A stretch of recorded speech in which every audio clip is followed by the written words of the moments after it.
మోసం చేస్తే చోటాబాయ్ ఎవరు చోటాబాయ్ రేవంత్ రెడ్డి చోటాబాయ్ ఏమో మొన్న మార్కెట్లోకి వెళ్ళిండు 2023 में 2023 బయటికి వెళ్ళి రేవంత్ రెడ్డి గారు చోటాబాయ్ కూడా అరిచేతిలో వైకుంఠం చూపెట్టిండు.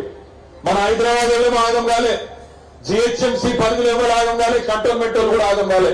మీకు తెలుసు వీడు లంగా అని, అందుకే నమ్మలేదు మీరు. కానీ పాపం ఊర్లలో జిల్లాలల్లో కొంతమంది అమాయకులు నమ్మి మోసపోయారు. ఆయన చేతిలో వైకుంఠం చూపెట్టిండు.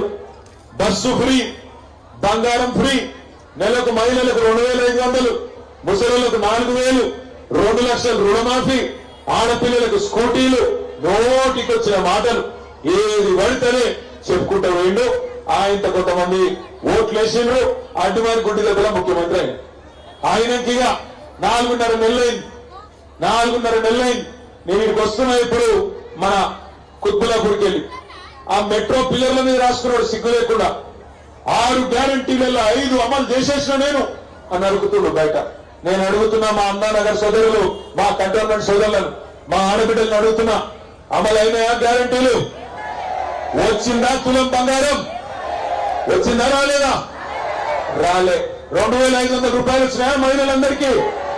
4000 రూపాయలు వచ్చినాయా ముసలిందరికీ? మరి ఆడైనా గ్యారంటీలు బాగా నడుస్తుంది కదా రేవంత్ రెడ్డి సిగ్గు లేకుండా. ఒక ముఖ్యమంత్రి అయ్యింది గిన్ని పశ్చాత్తాలు చెప్పొచ్చా? గిన్ని లుచ్చా మాటలు చెప్పొచ్చా? ఇంకా మీదికెళ్ళి ఏమనంటే కేసీఆర్ దిక్కుడు ఇష్టం వచ్చిన మాటలు ఏమంటుడు రేవంత్ రెడ్డి. కొడుకుల్లారా, నా ఓట్లు లేకపోతే మెడ కత్తిరించి మెడలో పేగులు వేసుకుంటా అంటాడు. ఎవడన్నా ముఖ్యమంత్రి మెడ పేగులు వేసుకుంటాడా? వాడు ముఖ్యమంత్రి లేకపోతే బోటీ కొట్టిడు నాకు అర్థం కాదు. ఎవడన్నా మెడలో పేగులు వేసుకొని తిరుగుతాడు ముఖ్యమంత్రి, నాకు తెలియదు. అడుగుతా, గీత అవలవాడు ఉంటాడు. నేను ఒక్క మాట కూడా అడుగుతున్నా, ఎన్ని సిగ్గులేని మాటలు. ఏమంటాడు?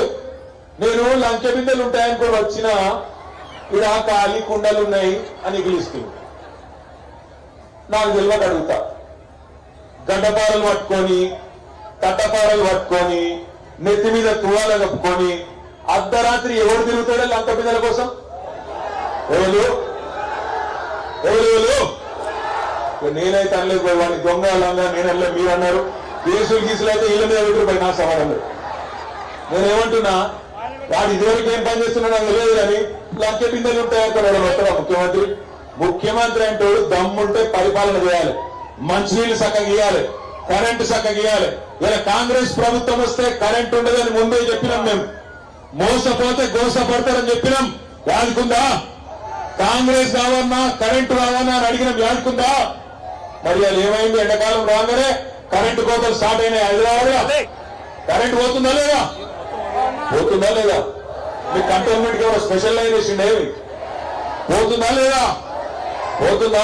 నీళ్లకు మళ్ళా సమస్య చాలా అయిందా? కేసీఆర్ ఉన్నప్పుడు 20,000 లీటర్లు ఫ్రీగా ఇచ్చిండు మీకు కంటోన్మెంట్ లో, సాయన్న గారు అడిగింది కాబట్టి. ఇవాళ రేవంత్ రెడ్డి వచ్చి ఏం చెప్తున్నాడు? ఎక్కడైనా నేను 2000 రూపాయలు కట్టుడు, నేను ట్యాంకర్ పంపిస్తా 12 గంటల్లో అంటుడు. ఎవరన్నా ముఖ్యమంత్రి చెప్తాడే? బుద్ధునోడు ఇటువంటి మాటలు మాట్లాడతాడు.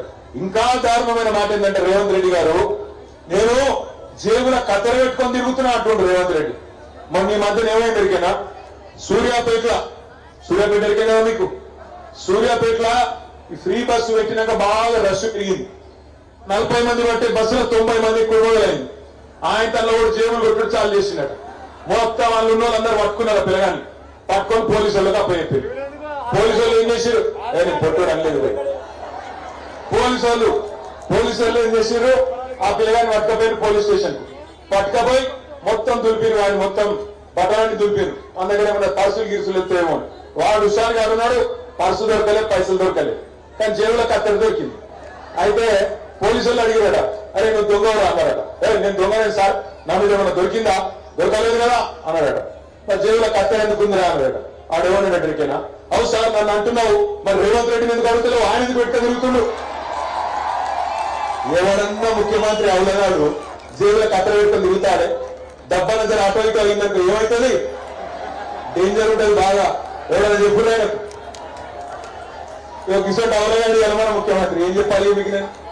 నేను మీ అందరిని ఒకటే కోరుతున్నా, ఇది ఒక్కటి నాకు నిజాయితీగా సమాధానం చెప్పి, ఇష్టం లేకపోతే శైలి ఇవ్వకూడదు. కేసీఆర్ ఉన్నప్పుడే బాగుండే తెలంగాణ అనేటోళ్ళు ఒక్కసారి శైలి అవ్వట్టు. అరే వా అందరూ అంటురా చెయ్యి అంటే మొండి చెయ్యి కాదు, మొండి చెయ్యి మా డీజర్ పిడికిలి కేసీఆర్ ఉన్నప్పుడే బాగుండనా? పక్కానా పక్కా. అయితే మీకు ఒకటే ఉపాయం చెప్తా, ఇక ఒక్కటే ఒక ఉపాయం అనేది పెద్ద కన్ఫ్యూజన్ ఏం లేదు.